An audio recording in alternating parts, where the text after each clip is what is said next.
देख पहले आज जो हम डिस्कस करने वाले हैं ना वो बेसिक कमांड्स का था। बेसिक कमांड का हमारा जो लेक्चर था वो रह गया था। ये कुछ कमांड्स हैं, हम लोग इसके बारे में समझेंगे। इसके अंदर अगर जो भी कमांड्स मैंने मेंशन करी है इसको समझ लेने के बाद लाइनक्स का L1 जो है, जो नॉर्मल कॉन्सेप्ट्स हैं कैसे यूज़ करना है लाइनक्स को, उसकी अंडरस्टैंडिंग मिल जाएगी अब तुमको। ठीक है, अब इसको पहले पहले LS के बारे में डिस्कस कर लेता हूँ। LS क्या होता है कि लिस्टिंग करता है फाइल को। पहले ये अपना पैनल खोल लेना जिसके ऊपर तुम लोग ये कमांड चलाओगे।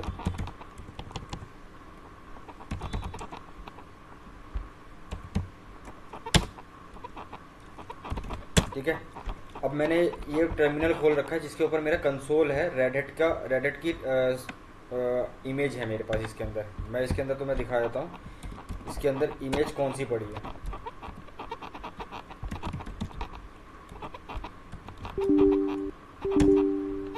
9.6 पड़ी है, लेकिन RHEL के वर्जन में पड़ी है।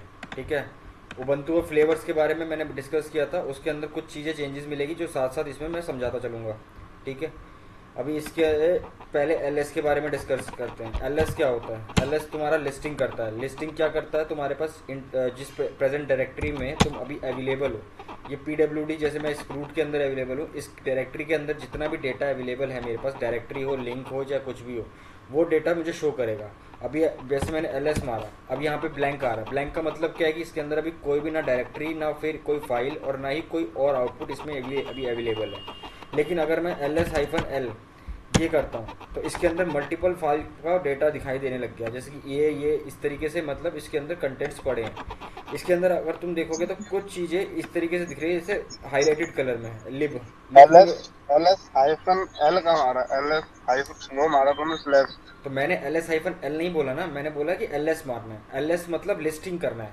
ठीक है, LS-L क्या है अभी मैं उसके बारे में भी डिस्कस करके अभी तुम्हें बताता हूँ कि क्या होता है। क्या है हम बाबू लोग। अभी आपने LS-L का था, इसलिए मैंने हाइफन करके बोला आपको। अच्छा अच्छा, ठीक है। LS स्लैश है। ठीक है, एक मिनट कोई ज्वाइन कर रहा है।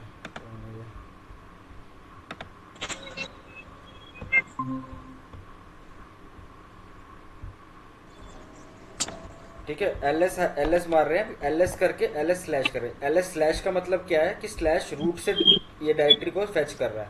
अब मैं इसको पहले तुम्हें LS, इससे पहले स्लैश को थोड़ा समझाना चाहूँगा कि स्लैश होता क्या है। अब मैं इसको वाइट बोर्ड पे लेके जा रहा हूँ तुम्हें। स्लैश पहले समझो होता क्या है। एक जैसे तुम RHEL को इंस्टॉल करते हो, रेडिट कोई कुछ भी साइट पे तुमने इंस्टॉलेशन की। अरे दीपक भाई म्यूट कर लो यार, आपके ना साइड से रश है। ओके।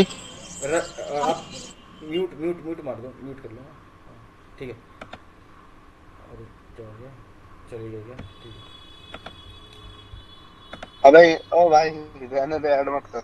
नहीं नहीं ऐड नहीं कर रहा, वो आएंगे तो मैं एक्सेप्ट कर लूँगा। बाहर हाँ नहीं अबे नहीं, एक्सेप्ट मत करियो, बाहर है वो तुझे लग रहा है पढ़ाई की उसमें नहीं है ना, नहीं, बस तो फिर रहने दे। ठीक है चल छोड़ो कोई नहीं। अब स्लैश क्या होता है? स्लैश मैंने अगर यहाँ पे तुम्हें दिखाया, ये ये क्या है? एक स्लैश एक डायरेक्टरी है। ठीक है, ये एक डायरेक्टरी है। पेंट पे लेके आता हूँ।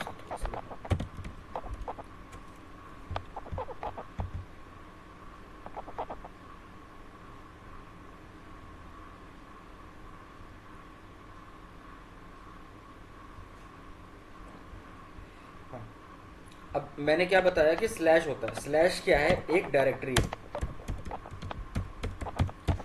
डायरेक्टरी के अंदर स्ट्रक्चर्स बने पड़े होते हैं लाइनक्स के अंदर। ये होता है तुम्हारा पेरेंट। ठीक है, पेरेंट डायरेक्टरी होती है जिसके नीचे सारा डेटा अवेलेबल होता है। इसके यहाँ पे डेटा अवेलेबल मिलेगा, इसके बैक साइड पे कोई डेटा नहीं मिलेगा तुम्हें कभी भी। ठीक है, ये समझने वाली बात है। अब मैं इसको डिफाइन करता हूँ कैसे तुम्हें इसको समझ में आएगा। जैसे मैं अभी कहाँ बैठा हुआ, एक मिनट इसको थोड़ा ऊपर कर लेता हूँ। हाँ, अब मैं LS मारता हूँ, PWD मारता हूँ। PW में ये कैसे दिखा रहा है? Slash root. स्लैश रूट का मतलब क्या है कि मैं अभी रूट की डायरेक्टरी के अंदर बैठा हुआ हूँ। लेकिन मैं CD करके अभी मैं यहाँ पे एक डायरेक्टरी क्रिएट करता हूँ MKDER अभी के नाम से, और इसके अंदर मैं जैसे LS मार लूँ तो अभी मेरे को एक डायरेक्टरी दिख रही है। मैं CD करके अभी मैं जा सकता हूँ, अभी मैं आ सकता हूँ मैं। ठीक है, LS-L। अब मैं CD करके डॉट डॉट करके बाहर आता हूँ, तो अब मैं कहाँ पे देख रहा हूँ कि मैं कहाँ पे बैठा हूँ? स्लैश रूट पे बैठा हूँ वापस पे। अब मैं सीडी करके एक बार और बाहर आता हूँ तो मैं क्या देखता हूँ, मैं आ गया हूँ कहाँ पे, स्लैश पे। ठीक है, प्रॉपर स्लैश पे आ गया हूँ। अब PWD मारोगे, अब इसमें देखो लास्ट स्लैश दिख रहा है, अब स्लैश रूट नहीं दिख रहा है, स्लैश दिख रहा है, मतलब अब ये स्लैश पे आ गया, स्लैश डायरेक्टरी पे। अब मैं सीडी करके डॉट डॉट दोबारा मारता हूँ, तब भी ये कहाँ पे बैठा हुआ है, स्लैश, मतलब अब इसके पीछे कोई डेटा नहीं है। ठीक है, इसके पीछे अब कोई डेटा नहीं है। जो भी डेटा होता है ना, स्टोर होता है जिसके लाइनेक्स के अंदर, मशीन के अंदर, चाहे तुम्हारी उबंटू मशीन हो, चाहे तुम्हारा लाइनेक्स हो, चाहे कोई भी फ्लेवर हो, जो भी चीज़ का डेटा स्टोर होगा वो स्लैश के नीचे ही होगा, एनी फ्लेवर। मेरे को एक बात बताओ, हाँ ये जैसे हम AIX में क्या करते हैं, हमारे अगर डायरेक्टरी है तो वो डी डिनोट करता है आगे, और बाकी फिर परमिशंस वगैरह होती है, और जो फाइल होती है उसके आगे डी नहीं रहता है, डायरेक्ट मतलब स्लैश वो हाइफन रहता है। तो इसमें कैसे पता लगाएंगे, मतलब ऐसा इस पे भी तो आ रहा है, ठीक है, डी आ रहा है ना, ये यही कह उस रहा टाइम है आ नहीं रहा था, अभी पे ना। हाँ अभी ये पे नहीं आ रहा उस टाइम। नहीं, ये इसलिए नहीं आ रहा ना, देख अभी में भी ऐसे आएगा। अभी मैं ये चीज़ तुम्हें समझाऊंगा कि ऐसे क्यों आता है और वैसे क्यों आ रहा है। ठीक है, जैसे मैंने ls-l CD स्लैश पे जाता हूँ, इस पे मैं टिल्ड पे ls मारता हूँ तो अभी आ रहा है, और ls-l मारता हूँ तो क्या आ रहा है सेम चीज़। ठीक है, अभी इसको डिफाइन करता हूँ कि ऐसा क्यों आ रहा है। अभी ये समझ लिया कि स्लैश डायरेक्टरी होती है और इसके नीचे ही सारी डायरेक्टरीज की ट्री डायरेक्टरीज बनती है।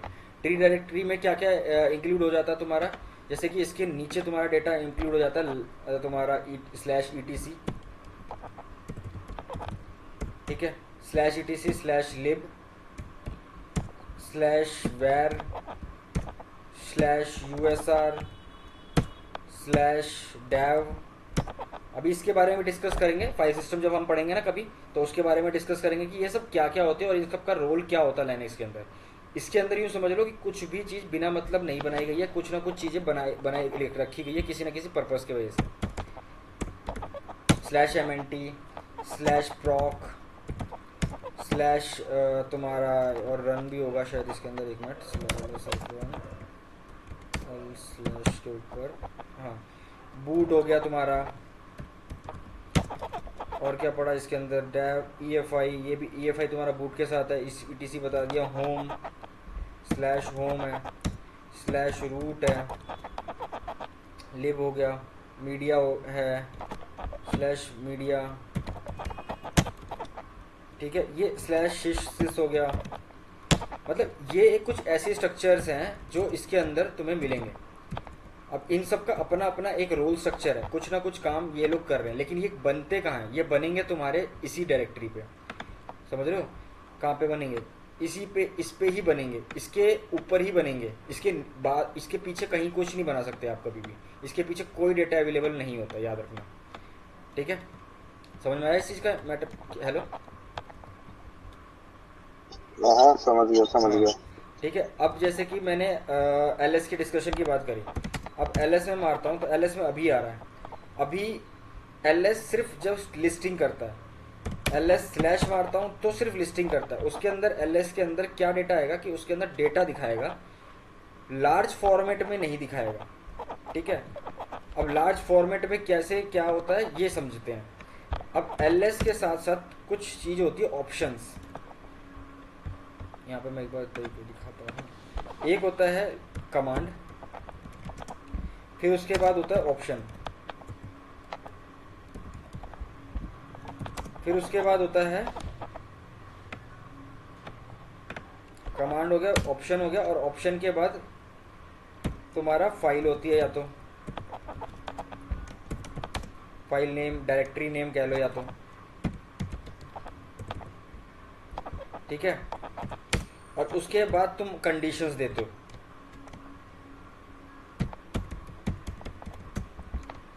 कंडीशंस भी बताऊंगा क्या है, एक शॉर्ट एग्जांपल देके अभी तुम्हारे समझा रहा हूँ थोड़ा सा इसमें क्या है। ये कमांड हमारी होगी, मान लो LS कमांड यूज़ करी हमने, अब इसमें ऑप्शन यूज़ कर रहे हैं हाइफन के साथ LRT।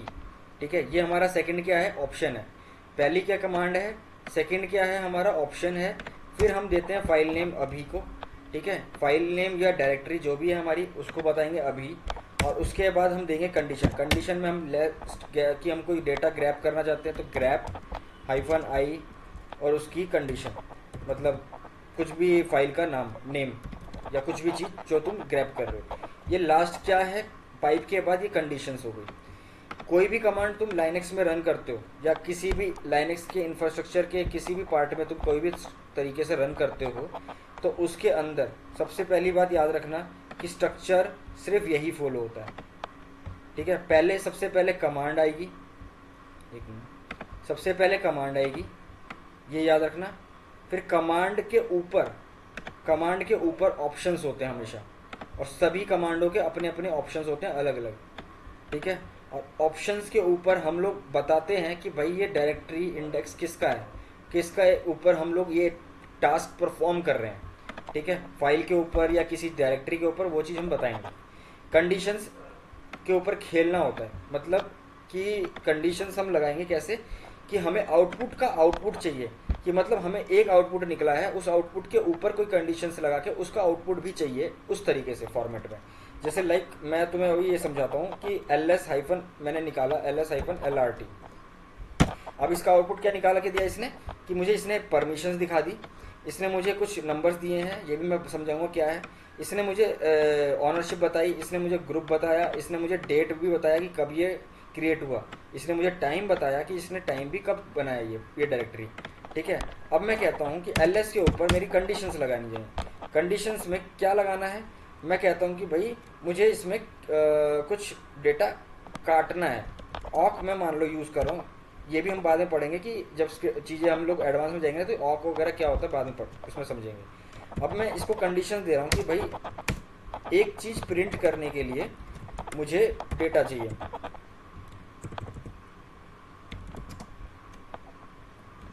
मुझे सबसे पहले परमिशन चाहिए कि अभी के ऊपर क्या क्या परमिशन लगी है, वैसे मुझे वो दिखा दे। तो मैंने क्या किया कि मैंने पहले कमांड निकाली, ठीक है। कमांड का जैसे आउटपुट निकला ये, ठीक है, उसके बाद जैसे इस कमांड के आउटपुट के ऊपर मैंने पाइप दिया। पाइप का मतलब होता है कमांड के ऊपर। हम लोग पाइप कमांड जो पाइप यूज़ करते हैं ना, हर बार अपने इन्वायरमेंट में देखते होगे कि पाइप लगा, बहुत ज़्यादा बार पाइप लगता है। पहले हमने जैसे क्या दिया, हमने कमांड दी, हमने कमांड के ऊपर वो ऑप्शन दे दिए, ऑप्शन के ऊपर हम लोगों ने क्या किया कि हमने कंडीशंस देना चालू कर दिया, या कभी कभार हम लोगों ने फाइल का नाम दिया या डायरेक्टरी, उसके ऊपर हमने फिर पाइप लगाया, फिर हमने कुछ कंडीशन दी, ठीक है, फिर हमने पाइप लगा दिया, फिर हमने कंडीशन दी, ठीक है। मतलब कंडीशंस के ऊपर हम कंडीशंस लगा सकते हैं। अब हमारे पास लाइनेक्स में ये ऑप्शन अवेलेबल है कि हम किसी भी कमांड के आउटपुट का एक एग्जैक्ट आउटपुट निकाल के हम किसी भी तरीके से हम फाइल में सेव कर सकते हैं, चाहे वो हमारा CSV फाइल एक्सेल में हो, चाहे वो हमारा टेक्स्ट फॉर्मेट में हो, या चाहे हमारा जिस भी फॉर्मेट में वो डेटा रखा जाता है उस फॉर्मेट में हम रख सकते हैं।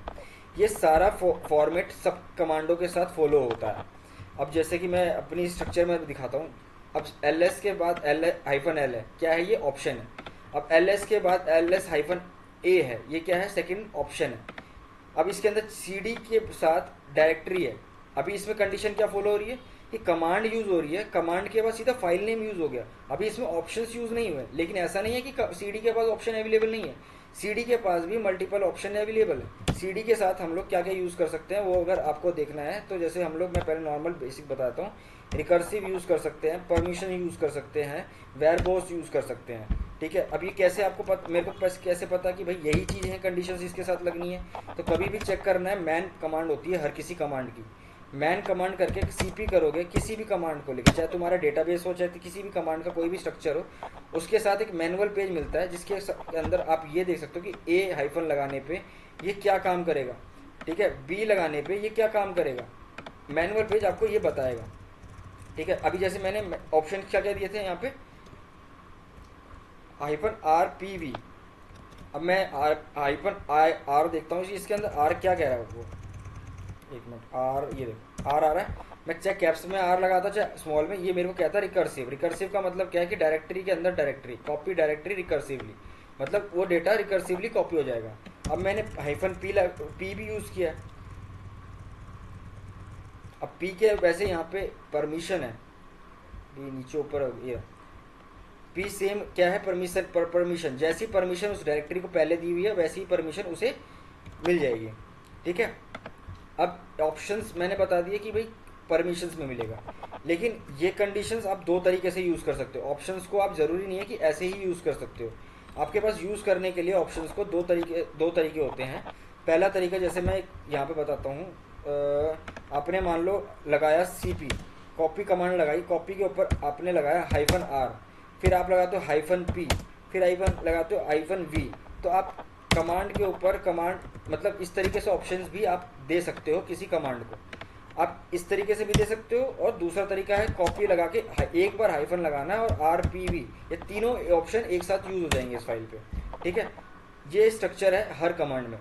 अब ज़रूरी नहीं है कि आप कमांड के ऊपर ऐसे ही ऑप्शंस दोगे, आप ऊपर वाले तरीके से भी ऑप्शंस दे सकते हो, वो भी काम करेगा और नीचे वाला तरीका भी काम करेगा, ये वाला।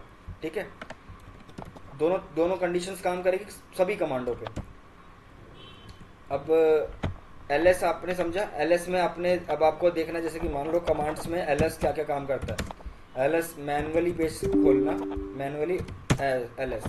अब इसके अंदर -A लगाने पे क्या हो रहा है, कैप्स A में क्या हो रहा है, B में क्या हो रहा है, B इग्नोर केस में क्या हो रहा है, ये सब आप यूज कर सकते हो।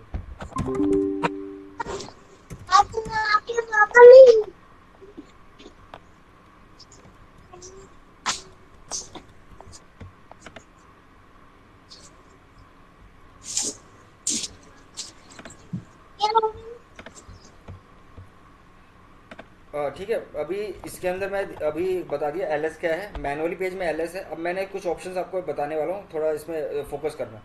LS के साथ मैं L मार रहा हूँ सिर्फ। LS में L क्या बता रहा है, लार्ज फॉर्मेट, लार्ज इसका स्ट्रक्चर कहते हैं, लार्ज सिंटैक्स में दिखाएगा।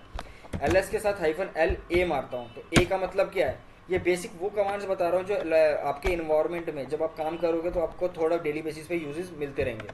अब इसके अंदर क्या LS-LA में क्या बताया इसने, हिडन डायरेक्टरी। ए क्या काम करता है, आपके फोल्डर के अंदर हिडन डायरेक्टरीज का डेटा भी शो करेगा। अब हिडन डायरेक्टरी क्या होती है, ये जैसे भी जितने भी डॉट के बाद स्ट्रक्चर्स लिखे गए हैं, जैसे .bash हिस्ट्री, .logout, ये सारी मेरी हिडन डायरेक्टरी है। डायरेक्ट मुझे ये डायरेक्टरीज नज़र नहीं आएंगी बिना -A के।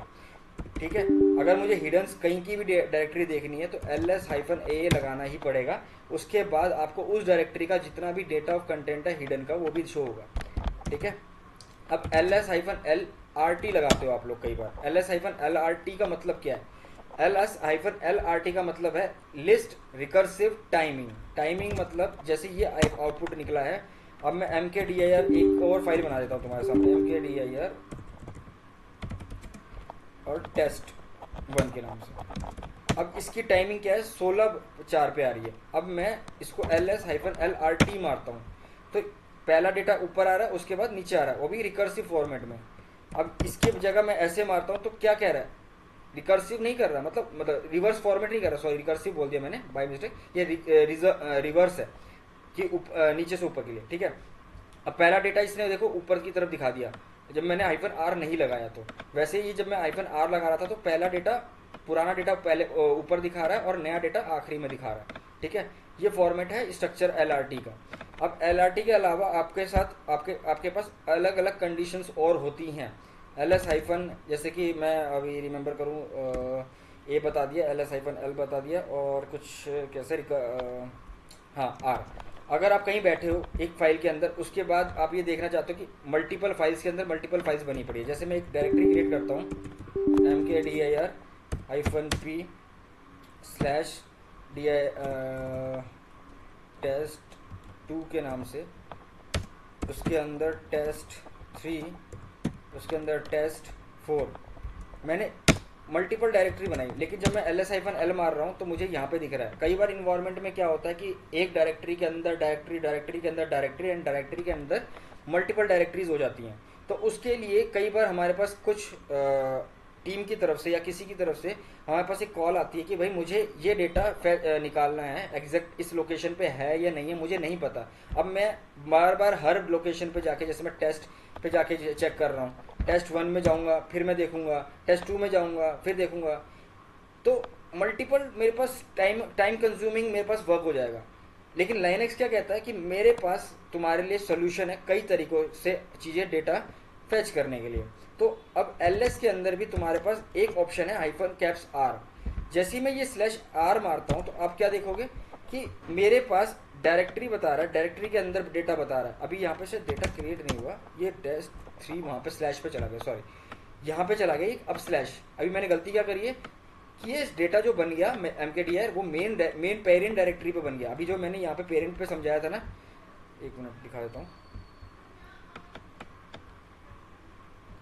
अब ये डेटा कहाँ बन गया, मेरा पेरेंट डायरेक्टरी के नीचे बन गया ये डेटा। हाँ, इस डेटा के नीचे बन गया, मतलब यहाँ पर ये डेटा दिख रहा है वहीं पे मुझे वो डेटा भी दिखाई देगा। अब मैं कैसे चेक करूँ, ls-/l मार के अगर मैं स्लैश मारूँ या LRT करके देखूँ तो देखो test2 यहाँ दिखाई देने लग गया है।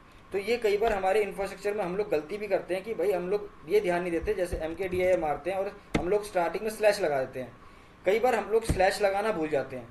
तो अब इसकी कंडीशंस कई बार क्या क्या करती है, अब मैं इसको एक बार तुम्हारा डिफाइन कर देता हूँ कि ये कंडीशन करती क्या है कि जब हम पहले स्लैश लगाते हैं तो आपका डेटा मेन पेरेंट डायरेक्टरी से सर्च होना चालू करता है। कहाँ से सर्च करता है, पेरेंट डायरेक्टरी से। जब आप स्लैश देते हो, स्टार्टिंग में स्लैश लगा करके देते हो तो पेरेंट डायरेक्टरी से सर्च करना चालू करेगा। अगर आप सर्च बिना स्लैश के करते हो और टेस्ट लिखते हो तो उसके अंदर क्या होगा कि ये डेटा आपकी प्रेजेंट डायरेक्टरी जहाँ पर आप अभी बैठे हो, मतलब pwd देखोगे मैं कहाँ बैठा हूँ, रूट पे बैठे हो। अब रूट पे बैठने के बाद मतलब अब मैं अगर mkdir मारूँ तो मेरा डेटा कहाँ बनेगा, test2 अब मेरा बनेगा मेरी पेरेंट डायरेक्टरी, मतलब मेरे होम डायरेक्टरी, मतलब जहाँ पे मैं बैठा हूँ pwd पे, प्रेजेंट डायरेक्टरी पे। तो ये फर्क याद रखना कभी भी कि कभी भी तुम डेटा बनाते हो तो अगर स्टार्टिंग में स्लैश लगा दे तो तुम्हारा डेटा कहाँ से फैच कर रहा है, पेरेंट डायरेक्टरी से, मेन डायरेक्टरी से स्टार्ट करेगा डेटा सर्च करना। अगर वहाँ पे डेटा वो अवेलेबल होगा तो वो तुम्हें बताएगा कि डेटा हाँ है, और अगर वहाँ पे डेटा अवेलेबल नहीं है तो ऑटोमेटिकली वो क्या कह देगा कि भाई वहाँ पे डेटा अवेलेबल नहीं है, the directory is can not be find करके इस तरीके से एक एरर जनरेट करता है। और जबकि आप देखोगे कि कई बार आपने डेटा बनाया होता अपनी प्रेजेंट डायरेक्टरी में और आप सर्च कर रहे हो तो स्लैश से, ठीक है। एक चीज़ इस चीज़ का भी ध्यान रखने वाली बात है। अब मैं क्या बता रहा था, ls की कमांड का आउटपुट बता रहा था आप लोगों को, ठीक है। अब भी टेस्ट में -रिकर्सिव बता रहा था, एक ये मैं एक बार ट्रिगर मार देता हूँ कमांड ये वाली। अब मैंने ये बना दिया, ठीक है। अब मेरी test2 के अंदर मैं ls-lr मारता हूँ। अब देखो क्या आउटपुट दिखा रहा है, ये मेरे पास इसमें एक प्रेजेंट डायरेक्टरी में डॉट में अभी है, टेस्ट है, test1 है और test2 है, ठीक है। पहले डायरेक्टरी में मेरे पास ये डेटा है और उसके अंदर उसके पास ./ अभी के बाद कुछ डेटा नहीं है, ठीक है। ./test के बाद मेरे पास कोई डेटा नहीं है, test1 में भी कोई डेटा नहीं है। test2 में जब जाता हूँ तो मेरे पास test3 के नाम से एक डायरेक्टरी है, ठीक है। अब test2 के अंदर और test3 के अंदर मेरे पास test4 के नाम से एक डायरेक्टरी है। अब इसको वैलिडेट करने के लिए अगर मैं दिखाऊं तो cd test3 में 2 में जाता हूं और ls मारता हूं तो देखो test3 का डेटा यहाँ पे शो हो रहा है वो, ठीक है। यहाँ पे ही मैं बैठा था, मैं बैठा कहाँ पे था, मैं अपनी होम डायरेक्टरी में बैठा हुआ था और अब मैं test2 में जाके भी सर्च कर रहा हूँ तो test3 का डेटा दिखा रहा है। तो ये कमांड क्या कर रही है, हमारे लिए रिकर्सिव डेटा आउटपुट शो करने का काम कर रही है, ठीक है। अब मैंने आपको एक वर्ड बोला कि ये डेटा डॉट के बाद बना हुआ है। अब ये भी एक कंडीशन है समझने वाली कि डॉट क्या है और डबल डॉट क्या है। अब मैं डॉट बताता हूँ कि क्या होता है। अगर तुम्हारे को सिंगल डॉट दिया जा रहा है या डबल डॉट देते हो आप तो इनका मतलब क्या है। सिंगल डॉट का मतलब होता है प्रेजेंट डायरेक्टरी, प्रेजेंट डायरेक्टरी मतलब जहां पे आप लोग अभी बैठे हो, ठीक है। और डबल डॉट का मतलब क्या होता है, बैक डायरेक्टरी, ठीक है। अब इसको डिफाइन करने का मैं तरीका बताता हूँ क्या है। अब मैं ls-la मार रहा हूँ, अब इसके अंदर डेटा तुम्हारे को दो अलग और दिखने लग गए, डॉट और डबल डॉट। अब ये क्या होता है, जैसे कि अगर मैं यहाँ पे फोल्डर खोलता हूँ ये वाला, ठीक है। अब इसके अंदर वो डबल डॉट और सिंगल डॉट क्या है, यहाँ पे सिंगल डॉट नहीं दिख रहा लेकिन बैक का ऑप्शन दिख रहा है, डेस्कटॉप में बैक का ऑप्शन दिख रहा है ना ये। तो इसका मतलब क्या है कि बैक कर रहा हूँ, ये इसका मतलब डबल डॉट पे जा रहा है। ठीक है, यही फॉर्मेट यहाँ पे भी यूज़ हो रहा है कि मैं जब सी डी डॉट डॉट कर रहा हूँ तो इसका मतलब क्या है, ये बैक जा रहा है, एक कदम पीछे वाली डायरेक्टरी में चला गया। अब मैं सी डी करके किसी डैश डायरेक्टरी 3 में गया, टेस्ट 2 में गया, और इसके बाद मैं सी डी करके अगर डॉट लगा देता हूँ तो वो क्या करेगा, वो उसी डायरेक्टरी में रहेगा। क्यों? क्योंकि वो प्रेजेंट डायरेक्टरी को ट्रिगर कर रहा है, वो डबल डॉट उसकी डायरेक्टरी को ट्रिगर नहीं कर रहा है, बैक डायरेक्टरी को। अगर अब तुमने डबल डॉट लगा दिया तो बैक डायरेक्टरी से डेटा करेगा, और सिंगल डॉट लगा दिया तो प्रेजेंट डायरेक्टरी से डेटा कर गया। अब कई बार क्या होता है, एक कंडीशन में अब तुम्हें हेल्प आउट करेगा ये चीज़ समझने में। जैसे मैं सी करता हूँ, ls-l करते हैं, सी डी डॉट डॉट बाहर आते हैं, ls का आउटपुट देखो इसमें क्या क्या पड़ा है। अब मैं अभी नाम की जो डायरेक्टरी है ना, ये वाली ऊपर वाली, इसके साथ मैं कुछ कंडीशंस क्रिएट करके मैं दिखाता हूँ। अब मैं सीपी मारता हूँ, और सीपी में मैं कहता हूँ कि डॉट लगा दिया मैंने गलती से, अगर सिर्फ सिंगल डॉट लगाया, ये याद रखना, यहाँ पे सीपी के पास सिंगल डॉट, अगर मैं सिर्फ सिंगल डॉट लगाता हूँ और इसके बाद मैं कहता हूँ कि स्टार स्लैश स्टार का भी मतलब ही मैं बता रहा हूँ कि क्या होता है। डॉट स्लैश स्टार लगाया है, और उसके बाद मैं इसको कहता हूँ कि टेस्ट टू तो बनेगा ही नहीं, पहले मैं स्लैश, जहाँ पे हमने एक डायरेक्टरी बनाई थी टेस्ट 2 के नाम से, स्लैश पे पेरेंट डायरेक्टरी पे, याद रखना। मैं ये डेटा सारा का सारा जितना भी है मैं वहाँ पे कॉपी करना चाहता हूँ। तो पहले मैंने सोर्स दिया है और डेस्टिनेशन दिया है, ठीक है। अब सोर्स क्या से दे रहा हूँ मैं, डॉट से। डॉट का मतलब समझ लेना कि मैं प्रेजेंट से चल रहा हूँ। अब मैंने एंटर मारा तो इसने क्या कहा कि भाई ये डायरेक्टरी है, ठीक है, ओमिटिंग कर रहा है, मतलब ये किस चीज़ को के लिए ओमिटिंग कर रहा है कि भाई ये डायरेक्टरी है, आपको इसके अंदर रिकर्सिव देना पड़ेगा। और ये कंडीशन क्यों फुलफिल कर रहा है, क्योंकि भाई आपके अंदर डेटा के अंदर डेटा पड़ा हुआ है। तो जैसे ही मैं -r की ऑप्शंस देता हूँ, जो हमने यहाँ पे अभी समझा था ना, ये वाली कमांड, कि कमांड पहले, सबसे पहले हम लोग कमांड लगाते हैं, कमांड के बाद हम लोग क्या करते हैं, ऑप्शन यूज़ करते हैं, और फिर फाइल नेम देते हैं, और फिर कंडीशंस देते हैं, ठीक है। तो हम लोग यहाँ पे भी क्या कर रहे हैं, पहले हमारा कमांड है, फिर कमांड के ऊपर हमारा ऑप्शंस है, और ऑप्शंस के ऊपर हमारी फाइल का जो डेटा स्ट्रक्चर है वो हम दे रहे हैं। अब मैं एंटर मार रहा हूँ तो अब मेरा डेटा टेस्ट 2 के अंदर चला गया। अब मैं ls-l मार रहा हूँ तो डेटा तो यहाँ है, क्यों? क्योंकि भाई हमने कॉपी किया, हमने मूव नहीं किया, ठीक है। अब मैं cd करके /test2 के अंदर जाता हूँ तो मैं क्या देखता हूँ कि भाई वहाँ का जो डेटा था वो मुझे अब /test के अंदर दिखने लग गया है, यही डेटा, ठीक है। ये चीज़ समझ लो। अब मैं तुम्हें कुछ बेसिक अंडरस्टैंडिंग इस चीज़ की समझा चुका हूँ ls के बारे में। अब कुछ चीज़ें और भी एक्सप्लोर करना है, तुम अपने एंड से करना, बेसिक स्ट्रक्चर में है। अभी मैं आगे बढ़ता हूँ तुम्हारे लिए। अब cd करके मैंने डायरेक्टरी बता दी तुम्हें, ठीक है, कि cd करके डायरेक्टरी हम लोग जा रहे थे। जैसे cd करके डायरेक्टरी का नाम दे दिया मैंने कि अभी के अंदर जाना है, तो ये अभी के अंदर चला गया, तो ये डायरेक्टरी हम लोग cd करके जा रहे हैं। cd का मतलब क्या होता है, चेंज डायरेक्टरी। ये cd का मतलब है चेंज डायरेक्टरी, ठीक है, कि डायरेक्टरी को चेंज करना है। अब किस में चेंज करना है, अभी के अंदर। और इसका पाथ आपको कहाँ दिखाई देगा, आपके यहाँ पे एक डेटा होता है। अब ये एक स्ट्रक्चर होता है, क्या स्ट्रक्चर है कि इसके अंदर सबसे पहले आपको आपका यूज़र दिखाई देगा, फिर @ करके आपको आपका होस्ट नंबर, होस्ट क्या है, होस्ट नेम क्या है, वो होस्ट नेम दिखाई देगा, ठीक है। उसके बाद जो डेटा दिखाई दे रहा है वो आपको ये बताता है कि भाई आप अभी किस जगह पर बैठे हो। pwd मारता हूँ तो ये क्या बता रहा है कि भाई मैं अभी के अंदर बैठा हूँ इस फिलहाल इस टाइम पे, ठीक है। ये याद रखना। cd का मतलब क्या है, चेंज डायरेक्टरी, और डायरेक्टरी का नंबर देने पे डायरेक्टरी पास हो जाएगा। अब डबल डॉट मैंने बता दिया कि डबल डॉट क्या होता है। डबल डॉट क्या मतलब क्या है कि बैक करना, अब एक पीछे जाना। कई बार देखो क्या होता है कि मैं बैठा हूँ अभी के अंदर, अब मैं कहाँ बैठा हूँ, अभी के अंदर, मतलब मैं इस डायरेक्टरी के अंदर बैठा हूँ, लेकिन मैं कहता हूँ कि भाई मुझे टेस्ट 3 के अंदर जाना है। अब टेस्ट 3 के अंदर जाने के लिए मुझे पाथ तो याद है, लेकिन अब मुझे डायरेक्ट जाना है कि भाई मैं सीधा जाना चाहता हूँ। तो मैं क्या कंडीशन यूज़ करूँगा, cd डॉट डॉट कि भाई एक कदम पीछे जाओ, अभी के एक कदम पीछे जाओ, ठीक है। जैसे ही एक कदम पीछे जाएगा तो उसके पास क्या डेटा मिलने लग जाएगा, ये वाला डेटा सारा दिखने लग जाएगा। अब मैं उसको कहता हूँ कि टेस्ट 3 के अंदर जाओ, टेस्ट 3 के अंदर ये चला जाएगा। अब मैं कहता हूँ टेस्ट 3 के अंदर भी टेस्ट 4 के नाम से डेटा है, लेकिन अब ये है या नहीं है, ये भी सोचने वाली बात है। अब मैं इसको कैसे कर सकता हूँ, कई बार क्या होता है कि हम लोग टैब यूज़ करते हैं। टैब से टैब क्या है, जैसे शिफ्ट कॉल आपके कैप्स लॉक के बटन के ऊपर जो टैब बटन है वो हम दबाएंगे तो उसके अंदर अगर वो टेस्ट नाम की डायरेक्टरी के रिलेटेड कुछ डेटा है तो वो यहाँ पे ऑटोमेटिकली सेट कर देगा। अगर जैसे मैं इस यहाँ पे अभी लिखता और मैं टैब दबाता तो वो कुछ नहीं दिखा रहा। क्यों?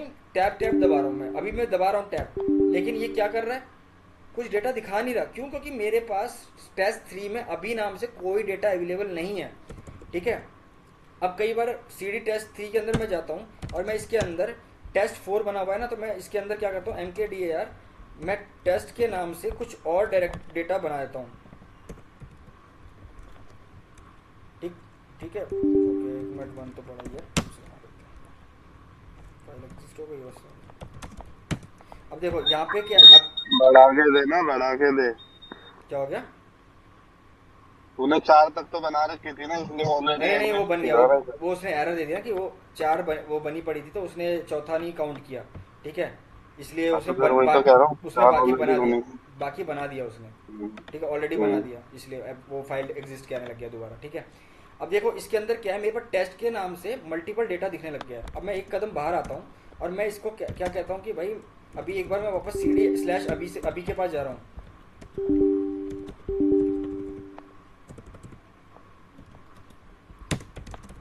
ठीक है, अभी मैं कहाँ बैठा हूँ? अभी के अंदर बैठा हुआ हूँ। लेकिन मैं क्या कहता हूँ कि भाई मुझे अभी के अंदर नहीं, मुझे ना इसके अंदर जाना है। कहाँ पे? टेस्ट 3 के अंदर टेस्ट 4 का एक पाथ है, मुझे उसमें जाना है। तो मैं क्या करूँगा, CD बोलूँगा, डॉट बताऊँगा, और उसके बाद टेस्ट बोलूँगा कि भाई टेस्ट के अंदर किस टेस्ट के अंदर डेटा पड़ा, टेस्ट 3 के अंदर डेटा पड़ा है। और मैं अब देखो टैब दबाता हूँ तो टेस्ट आ गया, लेकिन नंबर नहीं आया। अभी याद रखना, नंबर मेरे पास बहुत सारे हैं, इसलिए ये सिर्फ टेस्ट फैच किया इसने। अब मैं इसको अगर कोई भी नंबर दे दूंगा जिसके अंदर में जाना है, तो वो सीधा उसके अंदर चला जाएगा। और अगर मुझे ये देखना है कि टेस्ट के रिलेटेड कितना और डेटा पड़ा हुआ है, तो दो बार टैब दबाओगे, डबल टाइम टैब दबाओगे, 1 2। ठीक है, तो इसके अंदर इससे रिलेटेड डेटा, टेस्ट से रिलेटेड डेटा 1 पड़ा है, 2 पड़ा है, 3 पड़ा है, 4 पड़ा है, 5 पड़ा है, इस तरीके से दिखाएगा। और उसके बाद अब आपको किस में जाना है, मान लो 5 के अंदर जाना, तो आप जैसे इसके बाद 5 नंबर दबाते हो, तो वो क्या करता है कि अभी से सीधा चेंज कर लेगा डायरेक्टरी को टेस्ट 2 3 5 के अंदर। अभी तक हम कहाँ बैठे हुए थे? टेस्ट 2 अभी के अंदर बैठे थे, और अब हम कहाँ चले गए हैं? टेस्ट 3 अभी 5 के अंदर। ठीक है, ये स्ट्रक्चर है CD ... ये हम स्ट्रक्चर इस तरीके से भी यूज़ कर सकते हैं। ठीक है, अब इसके अंदर 2 तरीके की कंडीशन होती है, एक एब्सोल्यूट पाथ और एक रिलेटिव पाथ। एब्सोल्यूट पाथ क्या होता है और रिलेटिव पाथ क्या होता है, इसके बारे में बाद में समझेंगे। नॉर्मली इसका हाईलाइट्स बताता हूँ कि एक पाथ ये होता है जो तुम्हें पूरी तरीके से पता होता है कि भाई तुम्हारी डायरेक्टरी का इंडेक्स यहाँ पे ही पड़ा हुआ है। मतलब टेस्ट 3 के अंदर जाके टेस्ट 4 है, टेस्ट 4 के अंदर जाके टेस्ट 5 है, टेस्ट 5 के अंदर जाके टेस्ट 6 है, तो तुम्हें पता है। तो तुम डायरेक्टली पूरी की पूरी कमांड में एक ही साथ पाथ दे दोगे, तो तुम्हारा वो क्या एक एब्सोल्यूट पाथ कहलाएगा। ठीक है, रिलेटिव पाथ नॉर्मली क्या है कि भाई तुम लोग तुम्हें पता नहीं कि वो तुम्हारा डेटा पड़ा कहाँ है, तो तुम क्या करोगे, पहले टेस्ट CD डॉट करके, मैं जैसे प्रिंट पे आता हूँ, तो तुम क्या करते हो, CD करके पहले जाते हो टेस्ट 2 में। ठीक है, फिर तुम क्या करते हो, फिर LS मारते हो, फिर तुम क्या करते हो, फिर CD टेस्ट में जाते हो, फिर तुम देखते हो कि हाँ इसमें ये डायरेक्टरी है, फिर CD करके फिर टेस्ट 3 में जाते हो या टेस्ट 4 में जाते हो। इस तरीके से जो काम करता है वो होता है रिलेटिव वर्क। ठीक है, एब्सोल्यूट क्या है कि तुम्हें सब कुछ पता है, तुमने डाला और एकदम से तुम उस डेस्टिनेशन में पहुंच गए, वो वर्क होता है। ये 2 तरीके के काम होते हैं इस तरीके इसमें। ठीक है, अब तुमने समझ लिया CD क्या है। अब CD में -RPV, CD में -RPV लगा दे, गलती कर दी, CD में नहीं है, CP में है। ठीक है, ये यहाँ से हटाते हैं। ओके, अब ये CD डॉट समझ लिया ना, ये भी समझ लिया हम लोगों ने। अभी ये देखा ना यहाँ पे क्या क्या समझा कि डॉट हमने लगाया कहाँ पे, ये हमने डॉट लगाया और पाथ दे दिया। ठीक है, तो वो चला गया सीधा डायरेक्टरी के अंदर। CD का मतलब बता दिया, चेंज डायरेक्टरी है। PWD क्या है, present working directory. Present working directory हम लोगों ने यहाँ पे भी चेक करी थी, PWD लगा करके, कि भाई ये हमारी डायरेक्टरी का पाथ हम लोग किस समय कौन से पॉइंटर पे बैठे हुए हैं, वो पाथ बता देगा तुम्हें PWD कमांड। ठीक है, इसके बाद MKDER और डायरेक्टरी का नाम। हम लोगों को MKDER में हमें पता होता है कि सिर्फ हम लोग डायरेक्टरी क्रिएट कर रहे हैं, लेकिन MKDER में भी कुछ ऑप्शंस अवेलेबल हैं जो हमें मल्टीपल टाइप्स के टास्क परफॉर्म करा देता है। जैसे MKDER में मैं फाइल का नाम दे रहा हूँ, जैसे फाइल दे दी मैंने, एंटर करा। अब फाइल का नाम, ये फाइल नहीं है, ये ज़रूरी नहीं मैंने फाइल का नाम दे दिया, फाइल तो फाइल हो गई, ये फाइल डायरेक्टरी है। अभी ये नीले कलर में आ रही है, और ये इसको चेक कैसे किया मैंने, डायरेक्टरी है एक मुझे ये नीली कलर में दिख रही है, तो मुझे ये डायरेक्टरी है। अब मैं तुम्हें टच करके मैं एक फाइल 1 बनाता हूँ। और उसको मैं ls-l करता हूँ, तो देखो फाइल मुझे वाइट कलर में दिख रही है और डायरेक्टरी मुझे नीली कलर में दिख रही है।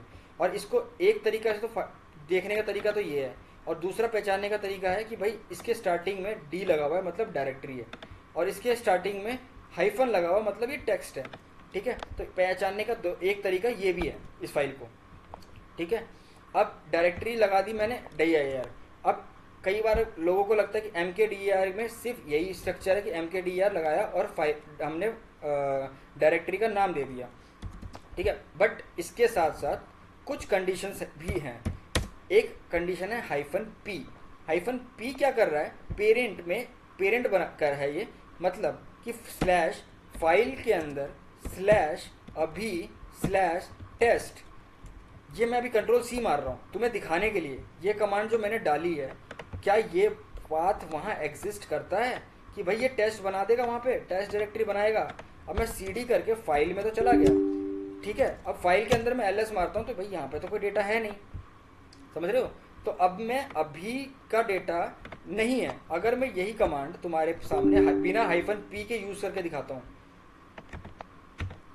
ये मैंने लिया और मैं बिना p लगा रहा हूँ, अब मैं इसको एंटर मारूंगा तो ये क्या कह रहा है कि create directory no such file and directory, मतलब इसके अंदर अभी नाम की कोई डायरेक्टरी है ही नहीं, तो ये टेस्ट का नाम का बना ही नहीं रहा।